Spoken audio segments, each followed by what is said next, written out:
a déjà commencé. Mon élévation A déjà commencé. ma promotion aussi. A déjà commencé. Est-ce qu'il y a le réseau?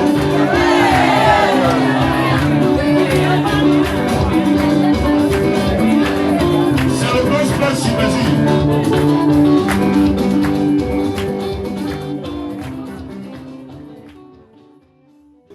La première tente là, quand les gens ont rempli, on a mis c'est la première tente là. Elle était ici. C'est comme ça qu'on met la première tente ici. On sait qu'on fait comment. À la fin, mettez les tôles. C'est comme ça qu'on fait le premier hangar. Deuxième hangar. Vous voyez les dispositions de Dieu. Lui l'avait déjà prévu ce que nous n'avons pas prévu. Dieu prévoit dans ta vie ce que toi-même tu ne prévois pas. Parce qu'il prend les dispositions. Et chaque année, mettez les bancs. C'était d'abord les bancs. Nous sommes allés dans les ménageries là-bas, on nous a fait les coupés cloués. Première disposition. Après maintenant les chaises. Pendant que les gens s'enfonçaient avec les bancs ainsi quand on priait, c'est-à-dire les gens qui sont un peu durs, c'est-à-dire quand ils sont assis sur les bancs entrent avec au sol. Les dispositions. Les dispositions premières, deuxième, troisième, c'est quoi? Ce sont les étapes que nous sommes appelés à traverser, à parcourir pendant que Dieu prépare les autres. L'étape là est finie. Nous avons vu maintenant l'autre disposition, c'était l'autel. C'est là qu'il nous a donné un message. Qui d'entre vous connaît la première gloire de cette maison? La deuxième sera plus... On a dit que la deuxième sera plus grande, on ne comprenait rien. L'autel est arrivé. On a mis les carreaux à l'autel. Ce n'était plus ça. On a pu cimenter comme cela à l'intérieur. Il prend les dispositions. Il a pris les dispositions même des chaises qui sont au niveau de l'autel. La première chaise est arrivée, la deuxième, la troisième. Et quand vous regardez, il prend les dispositions. Au fur et à mesure, pour qu'on arrive dans la promesse, chaque étape compte pour Dieu. Il ne te demande pas de trop réfléchir à sa place. Il te demande de lui laisser faire. Parce qu'à chaque niveau, lui prend des dispositions. Parce que jusqu'à aujourd'hui, je ne sais pas ce qu'on peut prétendre ici qu'on a fait si ce n'était pas Dieu qui l'avait fait. Il n'y a rien que je viendrai bomber le temps en disant que je l'ai fait. C'est Dieu qui a fait tout ça. Il nous a toujours inspirés. Quand il nous inspire, je me rappelle, le jour qu'il nous inspirait pour la journée du mercredi ici, c'était grave. Entre mes enfants et moi. Quand je lui ai dit, c'est comme si on va ajouter, parce qu'on avait seulement le jeudi. J'ai dit, et le samedi, c'est qu'il dit, c'est comme si on va mettre le mercredi. Il fallait tant. Tout le monde m'a dit tout, sauf ce qu'il fallait dire. Ah, vraiment, pas tête comme tu sais. On travaille trop. Beaucoup. Vraiment, remettre le mercredi, pardon, avec. On ne savait pas que Dieu avait appelé des solutions. Ce n'est pas la prière là qu'on fait le mercredi. Et qu'est-ce qui s'est passé? Et nous tous on est là. Tous les gens qui donnaient les raisons, tous sont là. Dada. Alors que, avant, il fallait entendre les raisons. Le mercredi, vraiment, tu ne vois pas que c'est un jour ouvrable. Les gens ne seront pas. Quel est le jour où il y a les gens qui sont nombreux? Le mercredi. Parce que Dieu prend les dispositions. Nous avons des problèmes parce que nous voulons, je dis, prêter des idées à Dieu.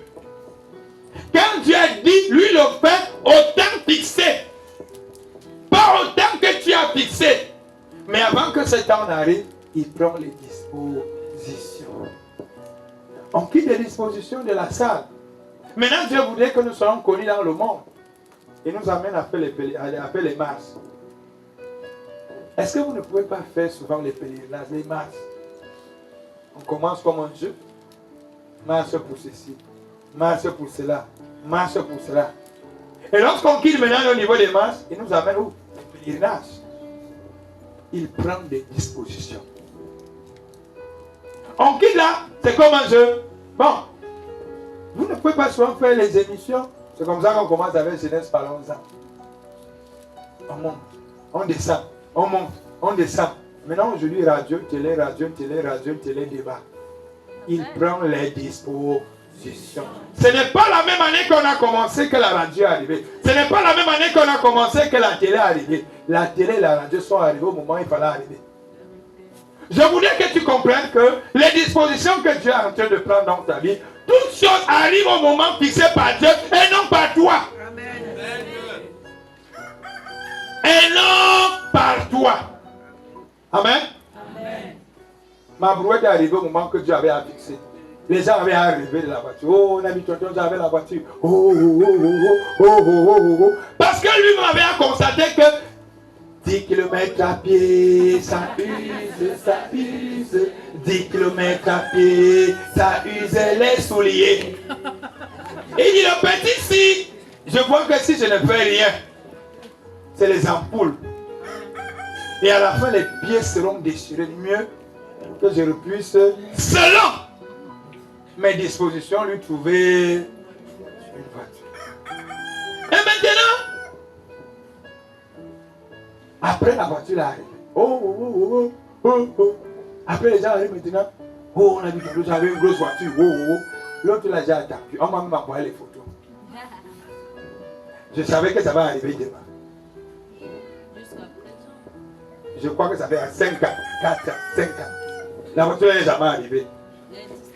Pourquoi? Parce qu'il n'a pas encore pris les dispositions pour la grosse voiture. Parce qu'il n'a pas me donné la grosse voiture hier, avant-hier, et avant-hier, les gens devaient me tuer. Imaginez que je me retrouve avec une voiture de 70 millions il y a de cela 4 ans. Qu'est-ce qu'on ne va pas dire sur moi?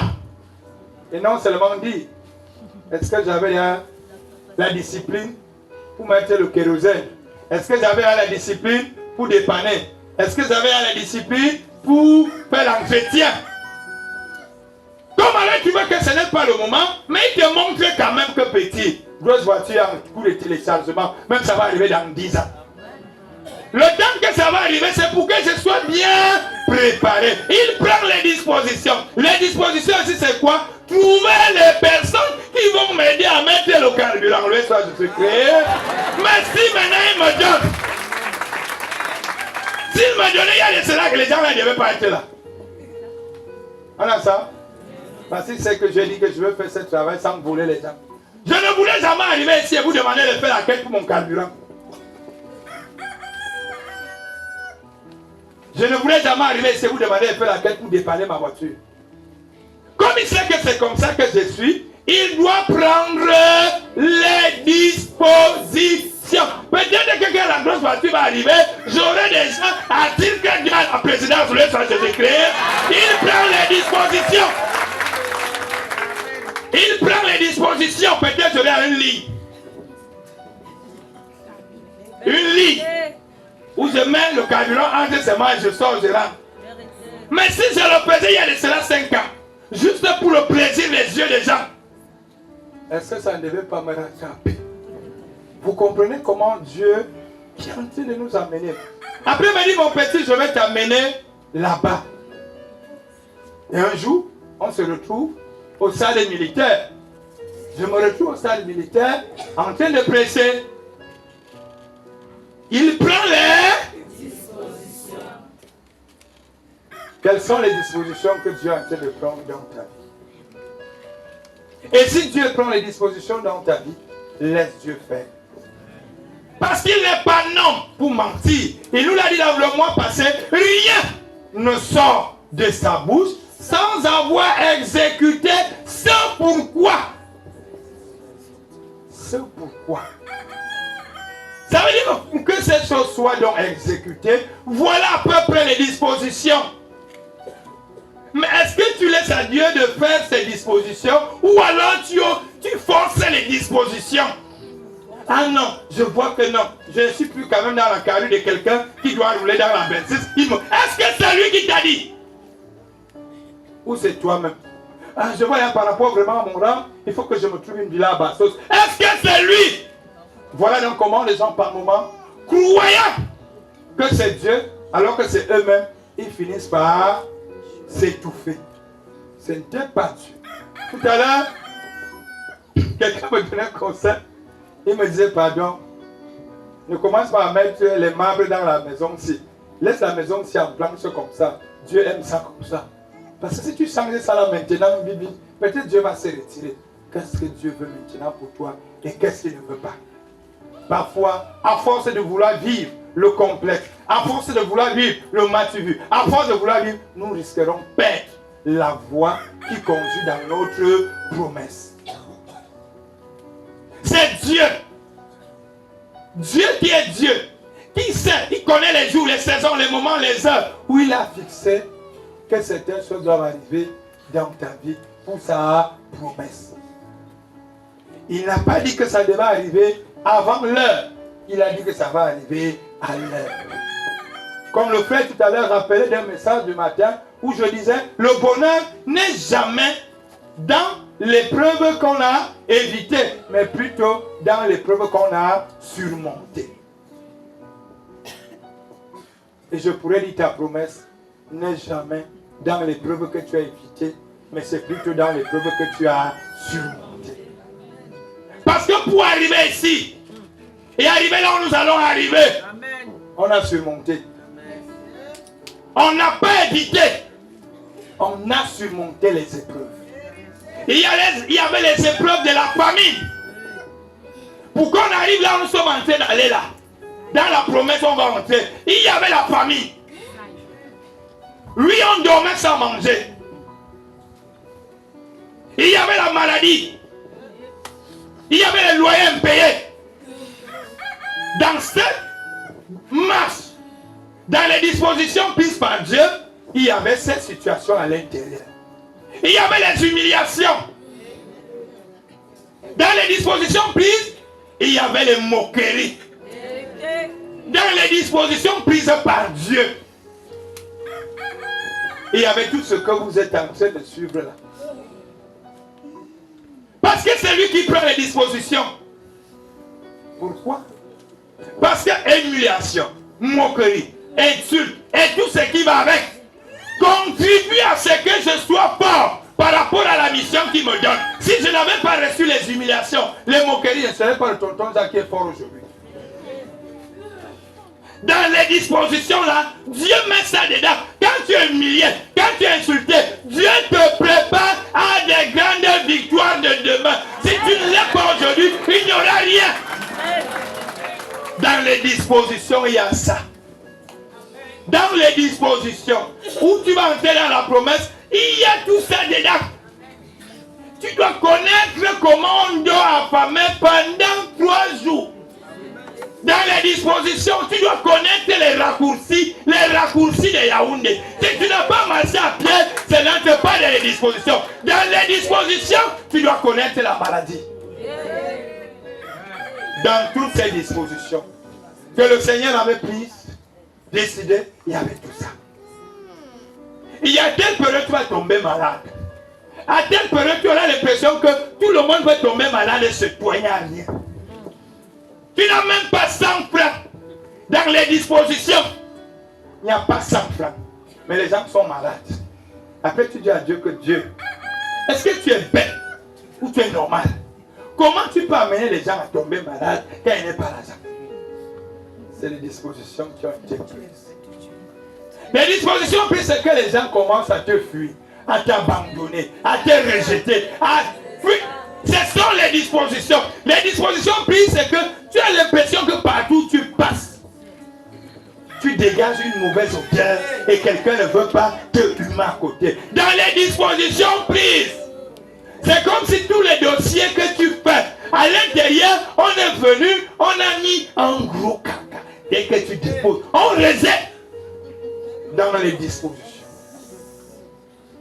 Dans les dispositions. Tout ce que tu fais, ne donne pas. Pourquoi?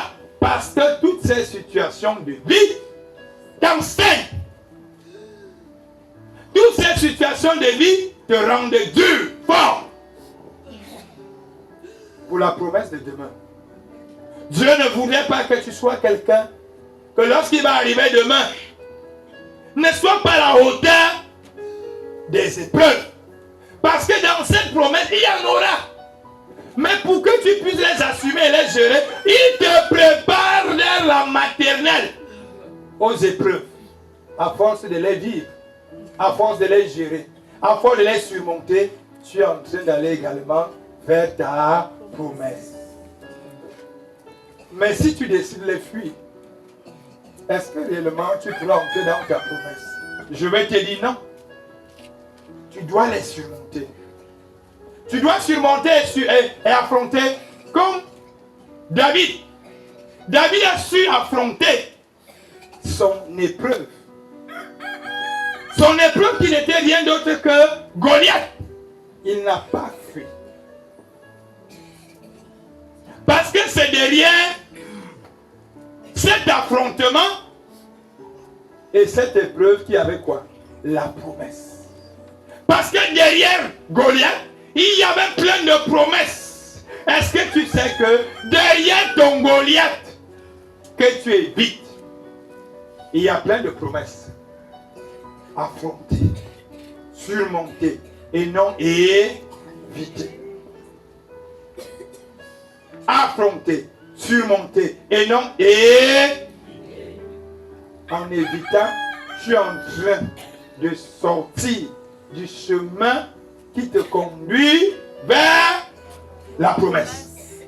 Si le chemin qui conduit à la promesse est ce chemin, et que sur ce chemin, il y a les géants. Rappelle-toi du message de mercredi et rappelle-toi du message que Dieu donne. Ne crains rien, je suis avec. Parce que le Dieu qui t'a promis ne peut pas te laisser entrer dans la terre promise sans qu'il t'assiste. Il sait que tu n'as pas de force, mais c'est lui ta force. C'est lui ta force et non toi-même. Affronte. Et tu verras que plus tu affrontes, tu es en train de traverser. Tu es en train de traverser. Et puis tu traverses, tu t'élèves. En surmontant, pas en évitant. Parce que c'est derrière ça que se cache l'or. C'est derrière ça que se cache tout ce que tu veux. Mais si tu fuis, si j'avais fui, parce que les gens m'insultaient, si j'avais fui, parce qu'on m'insultait, si j'avais fui, si j'avais évité, je ne suis pas sûr que vous serez assis là aujourd'hui. Et je ne sais pas là où je serai aujourd'hui. Sûrement en train de misérer quelque part, en train de faire le mendiant, alors que Dieu m'avait déjà donné ma promesse. Il m'avait dit, il m'a monté dans l'oreille, il m'a parlé. J'ai vu les signes. Mais il restait simplement en moi-même de m'engager. Mais la grâce était, il te dit, ne crains rien. Pour arriver là-ci aujourd'hui, est-ce que c'était un long fleuve tranquille? Non! Je dis, il y a les épreuves que tu as là aujourd'hui.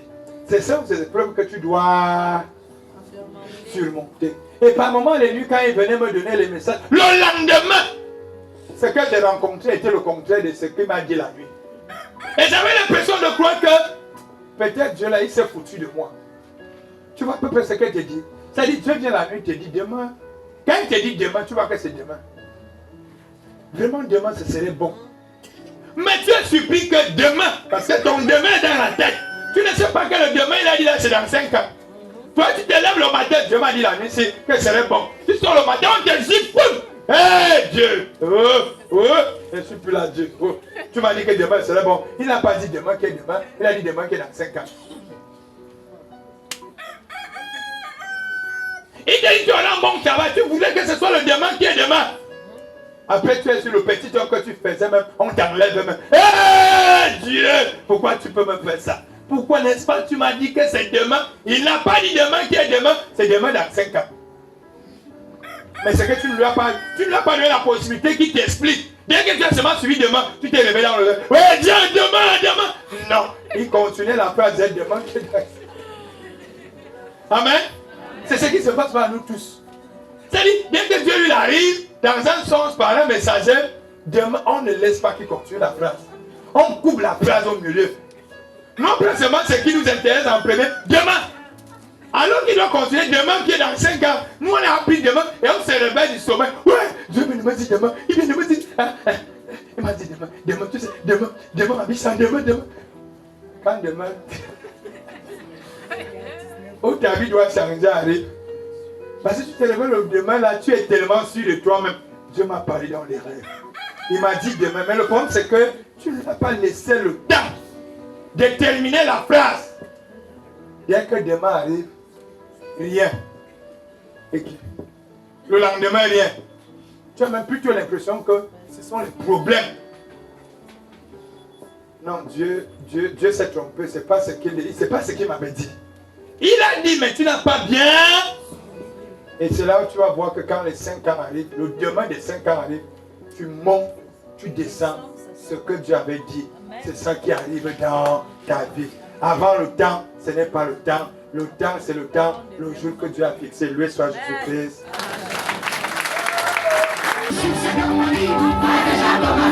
On est dépassé.